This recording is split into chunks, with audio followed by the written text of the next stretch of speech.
نحمده ونصلي على رسوله الكريم اما بعد قال الله تبارك وتعالى لئن شكرتم لأزيدنكم ولئن كفرتم ان عذابي لشدید کہ اگر تم میری نعمتوں کا شکر ادا کرو گے میں اپنی نعمتیں بڑھا دوں گا، اور اگر تم میری نعمتوں کا انکار کرو گے تو میں تم سے اپنی نعمتیں چھین لوں گا، اور میرا عذاب، میری پکڑ بہت سخت ہے۔ میرے واجب الاحترام بھائیوں، دوستوں، بزرگوں، رمضان المبارک کا اختتام ہو رہا ہے۔ ہم سب کو اپنا محاسبہ کرنا چاہیے، اپنے گریبانوں میں جھانکنا چاہیے کہ اس رمضان المبارک میں ہم نے کیا کھویا ہے اور کیا پایا ہے۔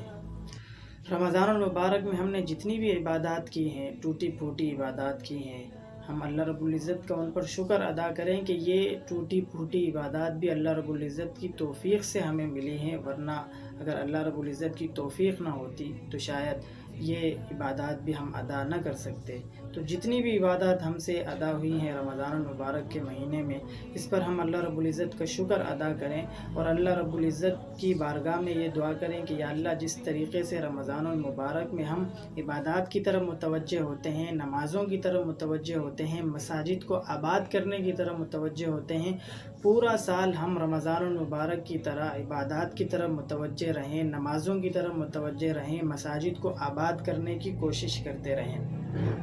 اور ساتھ ہی ساتھ ہمیں یہ توبہ اور استغفار بھی کرنا چاہیے کہ یا اللہ، جو ہم سے کمی کوتاہی ہوئی ہے رمضان المبارک کے مہینے میں، اس پر بھی ہم تجھ سے توبہ اور استغفار کرتے ہیں۔ ہمارے گناہوں کو معاف فرما، ہماری کمی اور کوتاہیوں کو معاف فرما، اور ہمیں صراط مستقیم پر چلنے کی توفیق عطا فرما۔ اس رمضان المبارک میں یہ دعا بھی ہمیں ضرور کر لینی چاہیے کہ یا اللہ، فتنوں کا زمانہ ہے، یا اللہ ہمیں فتنوں سے بچا، ہمیں سیدھے راستے پر چلنے کی توفیق عطا فرما، ہمیں حق کے راستے پر چلنے کی توفیق عطا فرما۔ اور ایک دعا جو ہمیں کثرت سے کرتے رہنا چاہیے، اللہم ارنا الحق حقا وارزقنا اتباعہ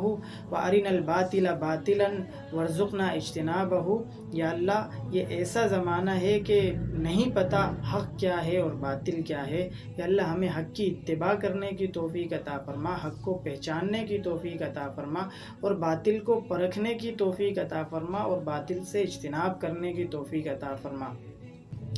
رمضان المبارک کا مہینہ ختم ہو رہا ہے۔ صدقۃ الفطر کا حکم رمضان المبارک کے مہینے میں مسلمانوں پر لازم کیا گیا ہے۔ جتنے بھی لوگ صاحب نصاب ہیں، ان تمام لوگوں کو چاہیے کہ وہ رمضان المبارک کے مہینے میں صدقۃ الفطر ادا کریں۔ صدقۃ الفطر کیوں واجب کیا گیا ہے؟ اس کی ایک وجہ تو یہ ہے کہ رمضان کے مہینے میں جو ہم سے کمی کوتاہی ہوئی ہے، صدقۃ الفطر اس کمی کوتاہی کو پورا کرنے کا سبب بن جاتا ہے۔ اور اسی طریقے سے صدقۃ الفطر ان غریب لوگوں کے لیے بھی ایک سبب بنتا ہے، ایک سہارا بنتا ہے، جو رمضان المبارک کے بعد جو عید الفطر اللہ رب العزت کی طرف سے مسلمانوں کے لیے ایک انعام ہے، ایک تحفہ ہے، اللہ رب العزت کی ضیافت ہے۔ اللہ رب العزت ہمیں متوجہ کرنا چاہتے ہیں کہ ہم جس طریقے سے عید کے موقع پر اپنے بچوں کی خوشیوں کا خیال کرتے ہیں، ہم دیگر لوگوں کی جو ضرورت مند ہے، مستحق ہیں، ان کی خوشیوں کا بھی خیال کریں۔ اس لیے صدقۃ الفطر تو ہم نے ادا کرنا ہے، اور عید کی نماز سے پہلے ادا کر لینا چاہیے صدقۃ الفطر، لیکن ہمیں عید سے پہلے ہی صدقۃ الفطر ادا کر دینا چاہیے، تاکہ جو ضرورت مند لوگ ہیں وہ بھی اپنی ضروریات کو پورا کر لیں۔ اور اگر کوئی شخص عید کی نماز تک صدقۃ الفطر ادا نہیں کر سکا تو بھی صدقۃ الفطر ختم نہیں ہوگا، بلکہ عید کی نماز کے بعد بھی اس کو صدقۃ الفطر ادا کرنا ہوگا۔ البتہ یہ صدقہ ایک عام صدقہ بن جائے گا، اور اس کا وہ ثواب نہیں ہوگا جو صدقۃ الفطر کا ثواب ہے۔ لہٰذا ہمیں ایک کام تو یہ کرنا ہے کہ ہم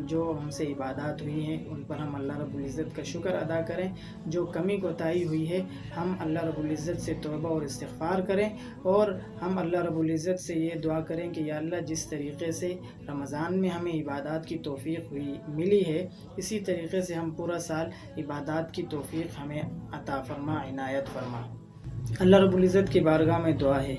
کہ اللہ رب العزت ہمیں ہماری عبادات کو قبول فرمائے۔ رمضان المبارک میں ہم نے جو ٹوٹی پھوٹی عبادات کی ہیں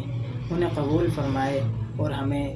اتحاد و اتفاق کے ساتھ رہنے کی توفیق عطا فرمائے۔ السلام علیکم ورحمۃ اللہ